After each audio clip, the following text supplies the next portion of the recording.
नवरात्रि का उपवास और भूखी सास। सास ने पकड़ ली थी नवरात्रि के उपवास रखने की जिद। 9 माताओं के लिए 9 दिन व्रत रखूंगी। मैया की भक्ति में शक्ति है। मैया हमारे परिवार को अपना आशीर्वाद जरूर देंगी। लेकिन अपना शरीर तो देखिए माँ जी, आपका एक पाँव घर में रहता है और एक पाँव डॉक्टर के यहाँ। फिर से बीमार हो गई तो जय माता दी के साथ राम नाम सत्य भी। अरे राम राम राम, कैसी बातें कर रही हो बहू। राम नाम सत्य हो मेरे दुश्मनों का। मुझे व्रत रखने से मत रोको बहू। वरना देवी माँ नाराज हो जाएंगी। नहीं, तुम्हारी सासू माँ नाराज हो जाएंगी। अरे पर माँ, भूखे क्यों रहना है? देवी माँ थोड़ी ना चाहती होंगी कि उनके भक्त भूखे रहें। और आपकी तो सारी मनोकामना पूरी हो चुकी है ना माँ। लालच है बेटा, लालच बुढ़ापे में भी खत्म नहीं होती। अरे तुम चुप करो जी। तुम्हारी भी उम्र है भक्ति भाव करने की। ज्यादा बड़बड़ की ना तो तुमसे भी उपवास रखवा लूंगी। हाँ। अरे रौद्र रूप क्यों धारण कर रही हो मेरी माँ। रख लो व्रत। ठीक है माँ, बस अपनी हेल्थ का ध्यान रखना। अरे उसकी चिंता तुम मत करो बेटा। मैंने टीवी पे देख लिया है कि व्रत में क्या क्या खाने से शरीर में कमजोरी नहीं होती। अच्छा ही है, वरना ऐसा ना हो कि 9 दिन के बाद तुम मैया के द्वार की जगह सीधा हरिद्वार। अरे तुम मुझे हरिद्वार क्यों भेजना चाहते हो? क्योंकि अब तुम्हें मायके तो भेजने से रहा। बाबूजी, क्यों माँ को परेशान करते रहते हो? अच्छा माँ, ये बता दो कि आपको व्रत में खाने के लिए क्या क्या चाहिए होगा। सास के सामने सब हार जाते हैं। माँ के कहे सामान को बेटा लेकर आता है। नवरात्रि का पहला दिन है। नाश्ता कर लो, स्वस्थ रहो, मस्त रहो। मेरा व्रत से ध्यान भंग मत करो। अच्छा ठीक है ठीक है। भूख लगेगी तो मेरी तरफ मत देखना। आई बड़ी। तुम कोई खाना हो जो तुमको देखूंगी, आए बड़े। माँ जी, ये लीजिए आपका फरियाली मिक्सचर। इससे व्रत नहीं टूटेगा। अरे इतना सा? दिन भर भूखी रहने वाली हूँ, थोड़ा तो और ला दे। पर ये सब तो सपोर्ट के लिए होता है ना माँ जी, पेट भर के थोड़ी ना खाना होता है। करवा चौथ का व्रत नहीं रख रही हूँ जो कुछ ना खाऊं पीऊं। हाँ यार, ये तो मैंने सोचा ही नहीं। तुम इतने सारे व्रत रखती हो तो मेरे लिए करवा चौथ का व्रत क्यों नहीं रखती? अरे जुबान पे तुम्हारा नाम न रखूं, व्रत क्या खाक रखूंगी तुम्हारे लिए। माँ के कहने पर बहू और भी फरियाली ले आती है, जिसे खाकर माँ डकार मारती है। इतनी जोर से डकारोगी तो दुर्गा मैया भी डर जाएंगी। तुमने तो उनके शेर से भी तेज आवाज निकाल दी। अरे शेर के जैसा पंजाबी मारती हूं मैं, देखना चाहोगे? तुम्हें पता है ना, व्रत रखते समय हिंसा वाली बातों से, विचारों से और बुरी चीजों से दूर रहना चाहिए। सही कहा। बुरी चीजों से दूर रहना चाहिए। इसीलिए तो तुमसे दूर जा रही हूँ, दूसरे कमरे में। सास ने कई सारी ऐसी चीजें खाई जिनसे व्रत ना टूटे। बहू, सब्र का फल मीठा होता है। इसका मतलब ये थोड़ी है कि तू मुझे शाम तक फल नहीं खाने देगी।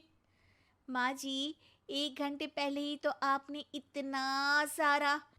अरे एक खाता ही बना ले, उसमें लिखा करे कि मैंने कितना खाया, कितना पानी पिया।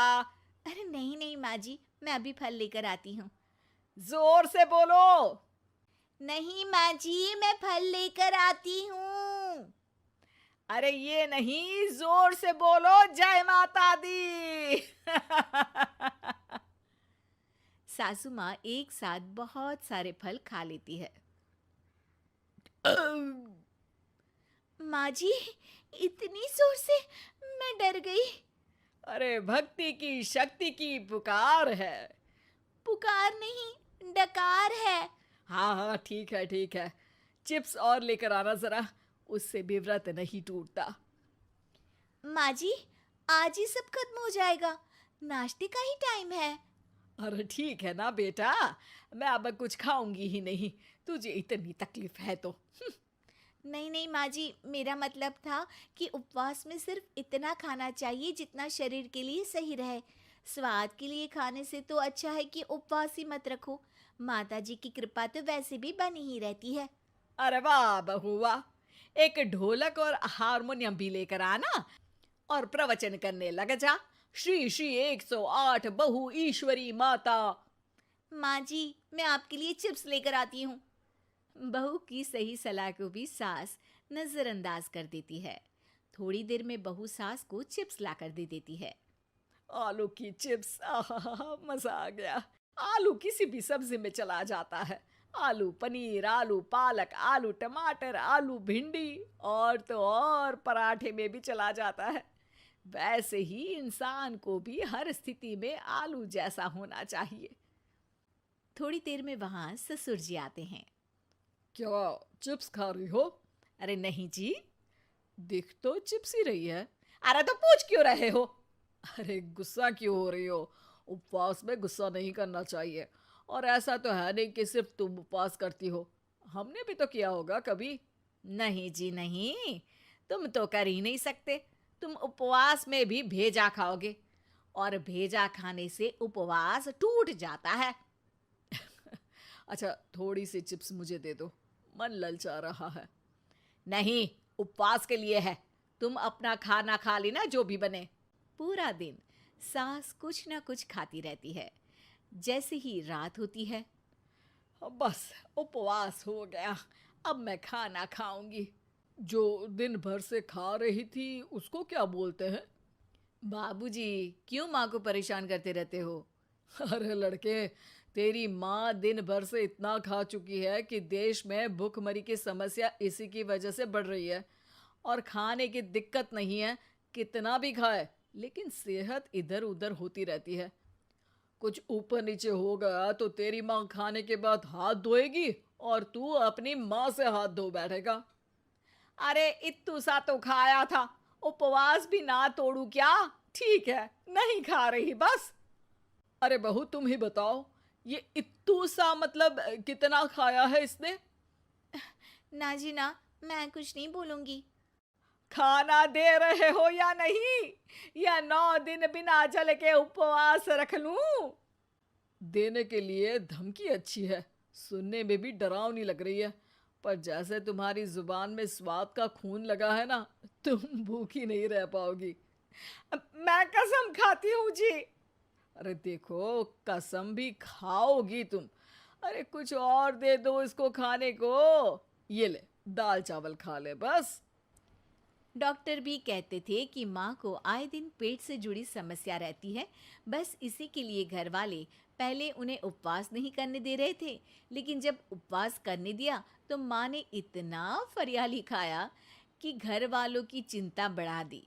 और जैसा कि घर वालों को डर था, अगले दिन उनकी तबीयत खराब भी हो गई।